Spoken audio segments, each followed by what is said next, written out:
Hello everyone. Today we are going to learn one of the topic from English grammar, that is question tag. Now let us see what are we going to cover in this topic today. We are going to learn the uses of question tags, rules of question tags and examples of question tags. Now, why do we make use of question tags? If you want someone to agree with you or you want to confirm something, we make use of question tags. Question tags always come at the end of a sentence. For example, Mayura is playing tennis. So the answer will be, isn't she? Here we are trying to confirm whether Mayura is playing tennis or no. Now, we have to keep in mind that we make use of auxiliary verbs or helping verbs in a question tag.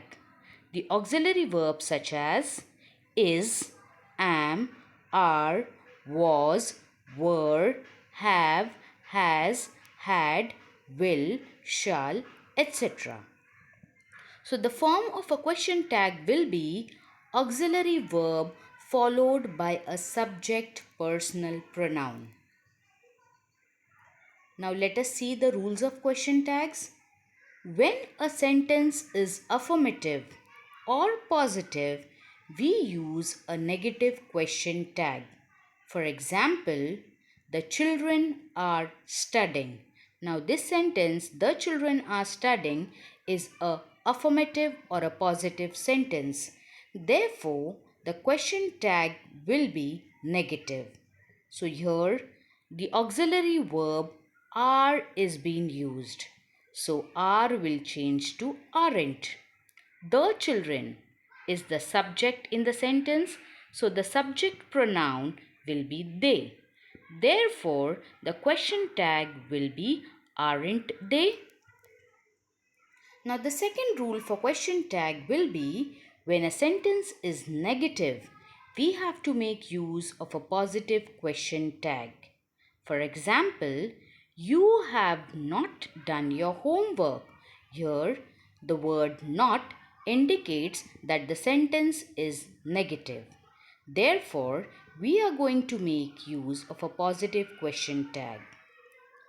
You can see in this sentence you have as an auxiliary verb. So have will remain as it is, and you, that is a pronoun, already is mentioned in the sentence. So the question tag will be have you. Now what are irregular tags? Now some verbs form tags differently. They are called irregular tags. Now here, if in a sentence you have am as an auxiliary verb, you will make use of are or aren't. If in a sentence you have the verb let's, we will be making use of the auxiliary verb shall. If a sentence is imperative, we will be making use of the auxiliary verb will or won't. Now let us see question tags with imperatives.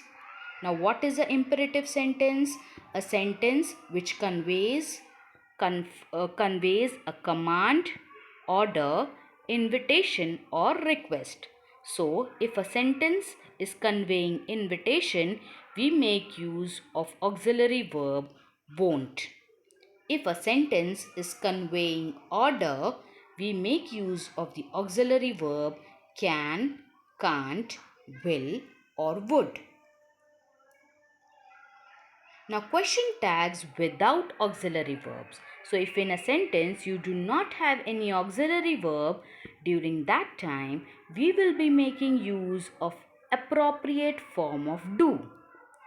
If a sentence without auxiliary verb is in a present tense, we will make use of the auxiliary verb do or does.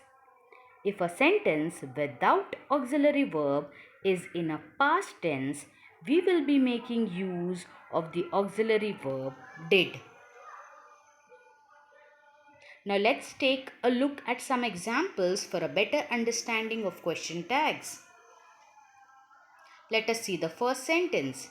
He has missed his flight. So here the sentence is positive. Therefore, the question tag will be negative. So has will change to hasn't. He is a pronoun which is already mentioned in the sentence.